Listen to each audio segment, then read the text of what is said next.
रुको एक बार, एक मिनट। आपको आपने इंडिकेटर नहीं दिया हुआ है। मैं कौन इसका खर्चा बंद करेगा? कौन खर्चा देगा इसका? कौन इसका खर्चा देगा? कैसे हुआ? कब हुआ? ये मेरे साथ हुआ था 17 जून को when I was coming back from my Shinkula road trip.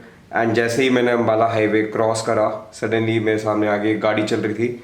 इन्होंने यू टर्न लेने के लिए कोशिश करी, which was actually on the wrong side.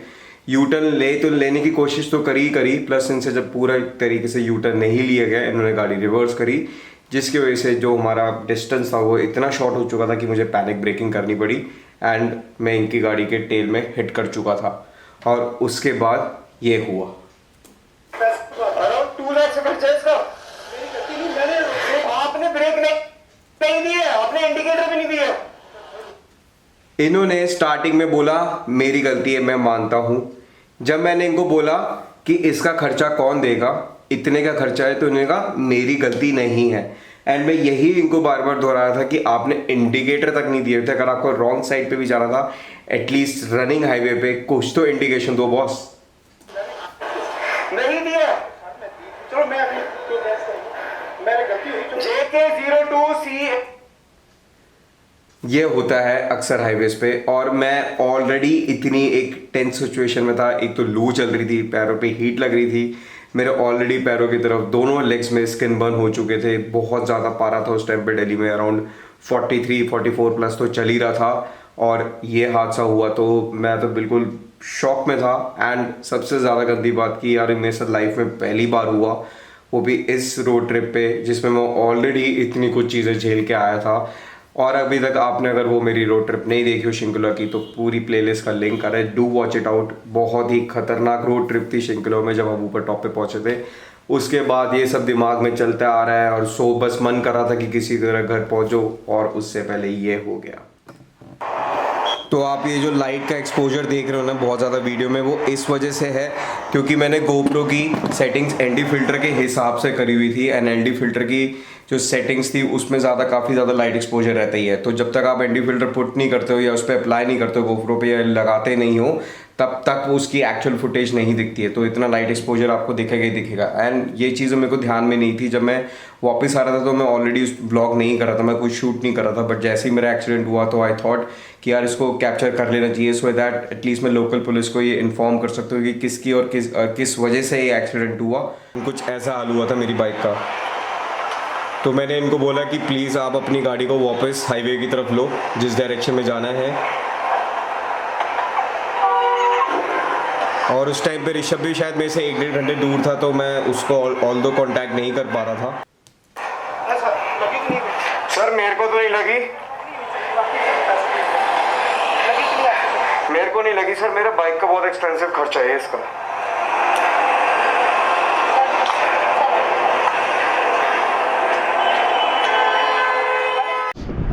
And guys, जो हुआ सो हादसे तो होते ही रहते हैं, एंड उन हादसों में से हमें सबक लेना चाहिए। बट उससे ज़्यादा खुशी ये है कि मैं और मेरी वाइफ आज दोनों ही एक्साइटेड है मेरी बाइक की डिलीवरी लेने। As if we are taking the delivery of the new 10R।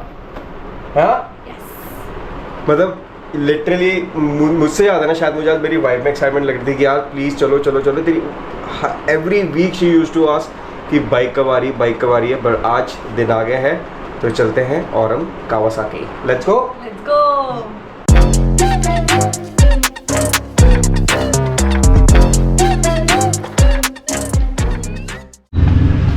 And finally we reach at Aurum Kawasaki. But एक चीज़ हमारे साथ चोट हो गई है। बताओ। हम सीट भूल गए। मतलब मैं क्या बोलूँ, मैं और मेरी वाइफ आए थे, दोनों हेलमेट्स भी लाए हैं, ठीक है, और मैं सीट भूल गया हूँ। सो ट्राई करते एक बार नीचे जाके पूछते हो कि यार कहीं से किसी की बाइक की सीट मिल जाए, मैं अगले दिन रिटर्न करने की कोशिश करूँगा। उस पे फोकस करो। चलो ठीक है। हाँ, फर्स्ट साइड लव जो होता है ना, वापस आ गई मेरी बाइक, फुल ऑन रेडी हो गई। ये तो ब्रांड न्यू लग रही है यार, ये तो बिल्कुल। बहुत खर्चा हो गया था, चलो। जैसे शोरूम से तब ली थी ना पहले, वैसी लग रही है। तो मैंने कुछ कराया भी तो नहीं था ना इसमें। चलो एक बार नीचे चलते हैं, आ तो गई थोड़ी देर में। चलो चेहरे पे खुशी तो आई। क्यों आई? सीट मिल गई, बट एक्सीडेंटल 10 आवर्स थी, बट लेनी नहीं चाहिए एक्चुअली में किसी भी चीज़ की, बट हमारे पास कोई ऑप्शन नहीं था। तो यहाँ पे 3 ZX 10R खड़ी हुई है, 2 में सीट लगी है, तो उनमें से किसी में से सीट लेके हम अपनी अरेंजमेंट कर लेंगे। सो गाइज़ 17 जून को मैं यहाँ पे अपनी बाइक वापस ड्रॉप करके गया था, and today is 31st of August. After exactly 2.5 months, I have come back to take my motorcycle. And seriously बोलूँगा thank you first of all Himanshu ji को, जिन्होंने कंटिन्यूस सपोर्ट दिया। I think within 1 month आपने मेरी bike prepare करके रख दी थी, से थोड़ा सा ऊपर हो गया था। और उसके बाद मैंने ही टाइम लगाया, बिकॉज थोड़ी फाइनेंशियल कमिटमेंट थी, जिसमें बाइक का क्लेम लेने में बहुत टाइम लग गया, अमाउंट आने में टाइम लग गया यूनाइटेड इंश्योरेंस से। एज़ यूजुअल गवर्नमेंट कंपनी है तो टाइम लगता ही है, बट थैंक यू, बाइक ज़रूर लेके जाएंगे। सो देखो सबसे बड़ा पॉइंट ये है कि यहाँ पे क्लेम का प्रोसेस थोड़ा सा टायरिंग हो सकता है। इन केस अगर आपको पता ना हो तो मेरे साथ यही हुआ है, तो मैं आपको थोड़ी देर में सारी चीज़ें बताता हूँ कि आप क्लेम के प्रोसेस को कैसे प्रोसीड कर सकते हैं, एंड अपना कैसे मिनिमम से मिनिमम थोड़ा पैसा बचा सकते हैं वाइल क्लेमिंग दी इंश्योर्ड अमाउंट।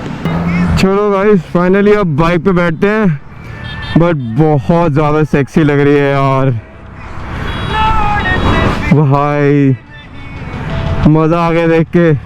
अब चलाने की फील तो अलग ही होगी ना बॉस।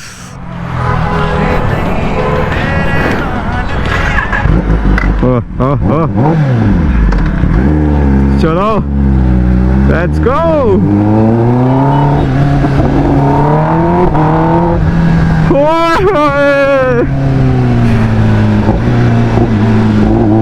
भाई आप लोग वीडियो में देख के बोलोगे इसमें क्या अलग है यार, बट मैं सच बोलूं ये फील सिर्फ मैं ही जानता हूँ, सिर्फ मैं ही जान सकता हूँ। जब 2 महीने से मैं घर पे था ना, कहीं संडे राइड्स पे किसी भी राइड पे नहीं जा रहा था, मुझे पता है मैं कैसा फील कर रहा था। But on top of that काम में इतना बिजी हो गया था, एक बार के बाद तो मैं शायद ही मुझे चूल भी हो रही थी कि यार मुझे राइड पे जाना है वगैरह वगैरह। बट अभी जब बाइक चला रहा हूँ ना, मुझे पता है क्या फील है यार, और मज़ा आ रहा है।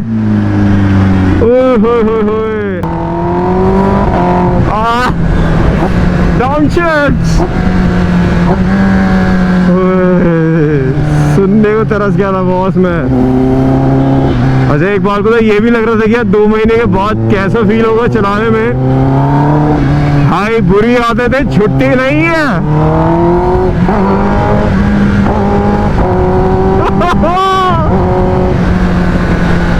मजा आ रहा है, मजा आ रहा है।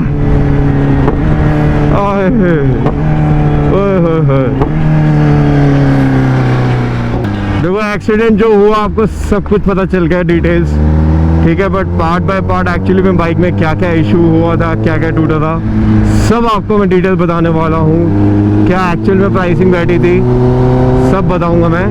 बट बस मैं एक चीज़ अभी ट्राई करने जा रहा हूँ वापस, इसका क्रूज़ कंट्रोल, क्योंकि क्रूज़ कंट्रोल इसका डैमेज हो गया था।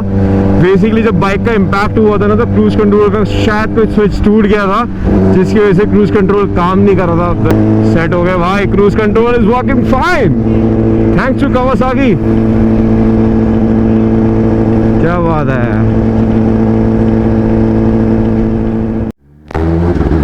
And guys we decided, me and my wife decided कि यार हम इसकी जो एक्सीडेंटल बाइक है उसकी सीट नहीं ले सकते। अभी बिल्कुल ब्रांड न्यू अपनी बाइक तैयार हुई है, कोई पनौती नहीं चाहिए, तो इसलिए हमने डिसाइड किया कि चलो ठीक है, वाइफ अपने जैसे मैनेज कर लेगी, घर पहुंच जाएगी, फिर मैं सोलो राइड करते हुए आऊँगा। बट बिल्कुल सही पॉइंट था यार कि अभी जिसकी जो पनौती हो उसके वहीं पे लगे रहने दो। 2 महीने बाद निकाली भैया। 2 महीने बाद क्यों? काम वाम में बिजी था। तो फुल टाइम नहीं करते आप लोग? बेस्ट विशेस भैया, आगे जाओ। थैंक यू भैया, थैंक यू।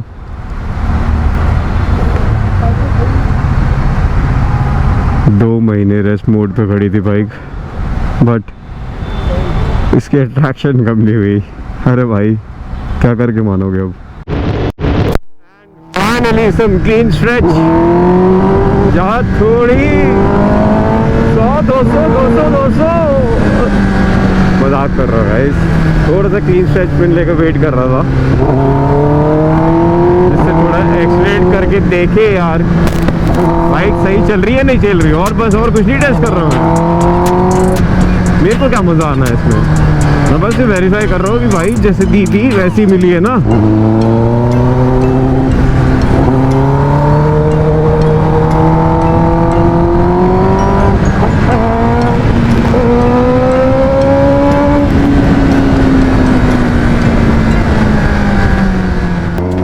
आसपास के एरिया में भाई गुंजा दिया कि king is back, finally she is back.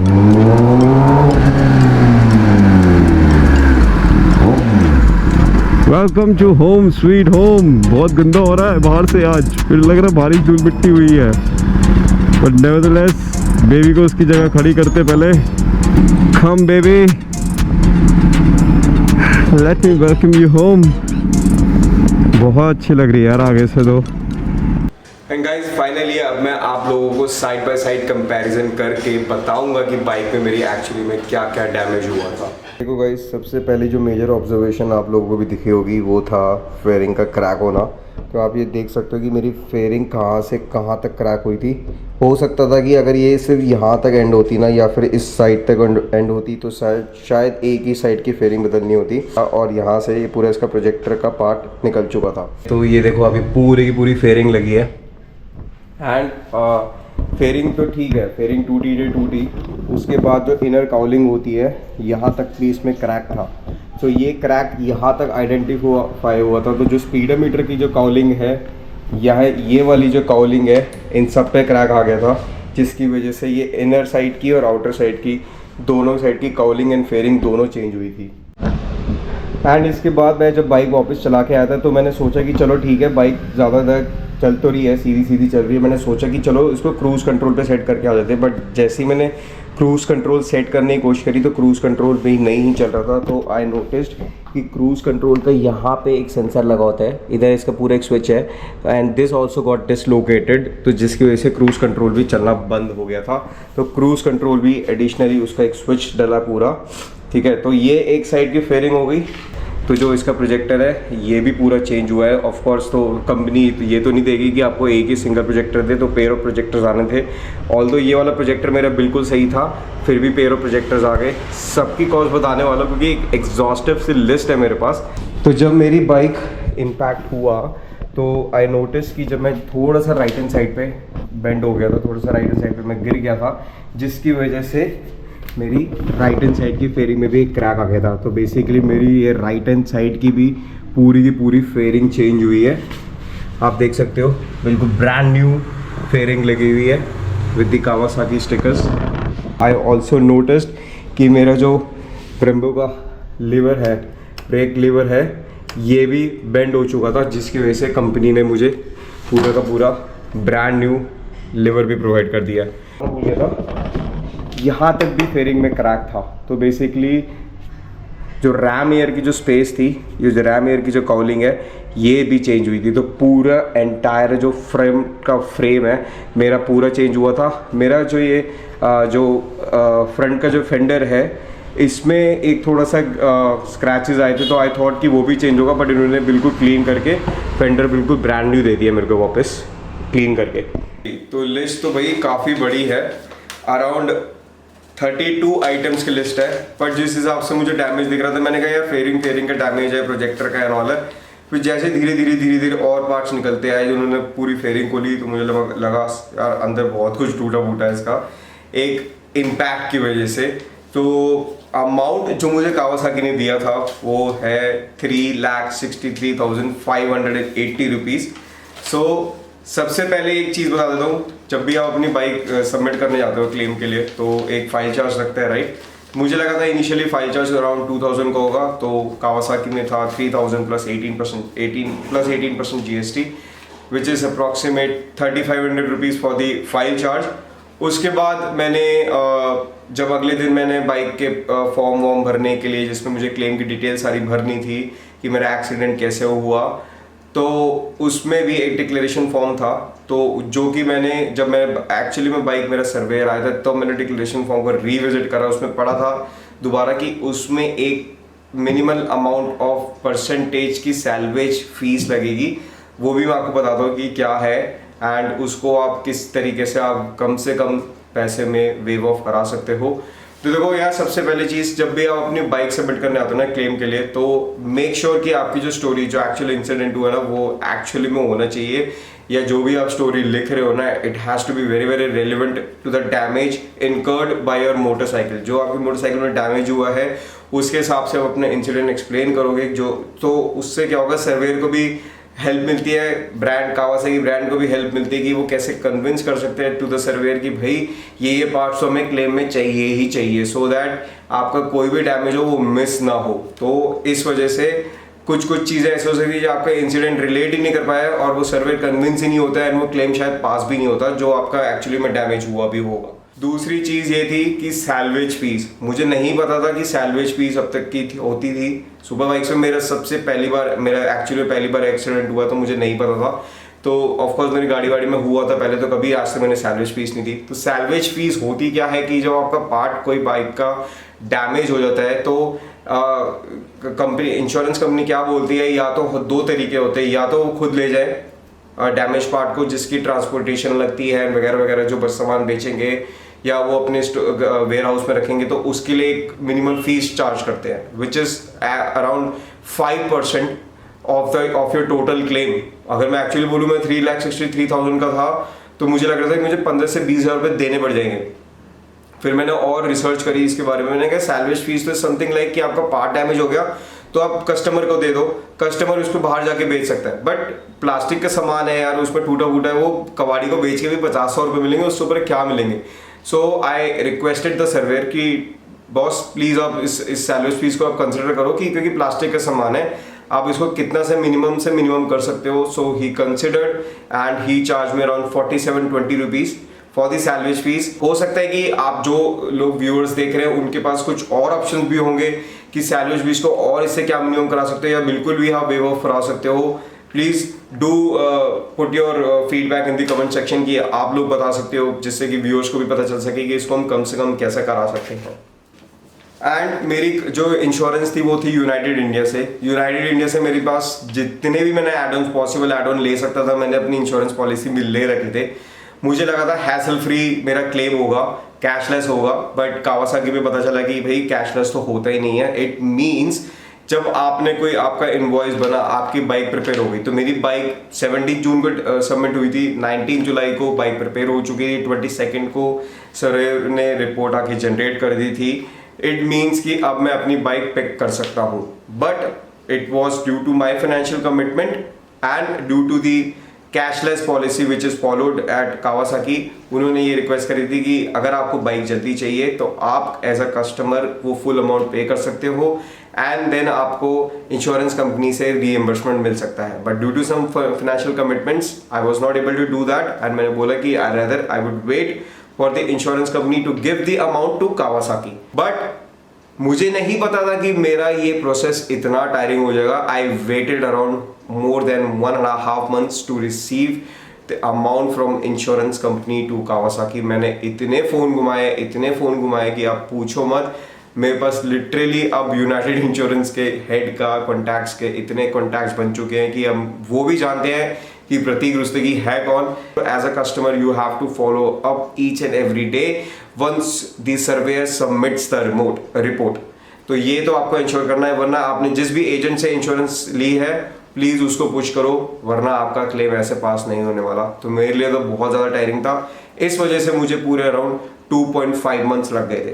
तो अब बात आती है, मैंने इंश्योरेंस अमाउंट जो था, जो मेरा इनवॉइस अमाउंट था 3,63,000 पे, मैंने एक्चुअली उसमें से मेरे को अपनी जेब से कितना देना पड़ा। तो अराउंड मैंने फाइल चार्ज का दिया 3,500 rupees plus 4720 of the sandwich fees. ये जो फेयरिंग है ये वाली, ये अराउंड 21,000 की है। मेरे जिस ब्रैकेट में लगे होते हैं तो उसकी भी प्राइसिंग अराउंड 7,000 थी और इनर काउलिंग जो थी वो अराउंड 4,000 की थी। तो ये वाली जो काउलिंग बता रहे हैं पूरी की पूरी, जो ये पूरा का पूरा फ्रेम बता रहे हैं, ये पूरा फ्रेम है आपका 60,000 का ग्रीन कलर का। एंड जो काउलिंग जो विंगलेट के पास है लेफ्ट हैंड साइड की, वो बता रहे हैं अराउंड 33,000 की। आई थिंक या तो ये वाली होगी जिसमें 33,000 की पूरी कॉलिंग थी, और इसके अंदर की जो कॉलिंग थी जो मैंने बताई थी वो अराउंड ये वाली जो थी जिसमें ये जो कॉलिंग है क्या ये फ्रेम के साथ ही आती होगी। सो अराउंड आप मान के चलो कि अगर आपको ये पूरा का पूरा अंदर के साइड का फ्रेम चाहिए, ये अराउंड 1 लाख प्लस का अमाउंट तो बैठेगा ही बैठेगा। मेरी बाइक में दोनों चीज़ें लगी थी, अराउंड 2 लाख का तो इसमें खर्चा आ गया, ठीक है। अब उसके बाद मैं चलता हूँ प्रोजेक्टर का अराउंड 86 लाख बोल रहा हूँ, बहुत ज़्यादा एक्साइटेड हो गया। 86,930 के तो उसके पेयर ऑफ प्रोजेक्टर है। तो आप मान के चलो कि ऑलरेडी 3 लाख का खर्चा तो ऐसे ही आ गया। अब उसके अंदर इतने सारे छोटे छोटे पार्ट्स लगे हैं, पैड्स लगे हैं, बोर्ड लगे हैं, तो सबका अपने एडिशनल खर्चा आ जाता है, जिसकी वजह से अमाउंट इतना बढ़ जाता है। तो ये तो एक छोटा सा भी मैं एक इम्पैक्ट बता रहा था, बहुत लोगों के तो बहुत कुछ और भी चीज़ें हो सकती हैं। So make sure you guys responsibly ride यार। मैं तो यही बोलूँगा, अपने आप को भी यही बोलता हूँ। बस उस दिन किस्मत ख़राब थी कि ऐसा कुछ हुआ, बट जो भी है हर एक चीज़ से एक सबक लेना चाहिए। And I will see you guys now very often on my bike, on Sunday rides या मोटो ब्लॉग या पब्लिक रिएक्शन जो है ट्रैवलिंग ब्लॉग, सब पे मैं आपको दिखने वाला हूँ। So thank you guys for supporting so far, thank you so much. And अगर आपको मेरा ये ब्लॉग अच्छा लगा हो तो make sure you hit the like button. Do not forget the drill, like share and subscribe. This is travel कीड़ा signing off, bye bye.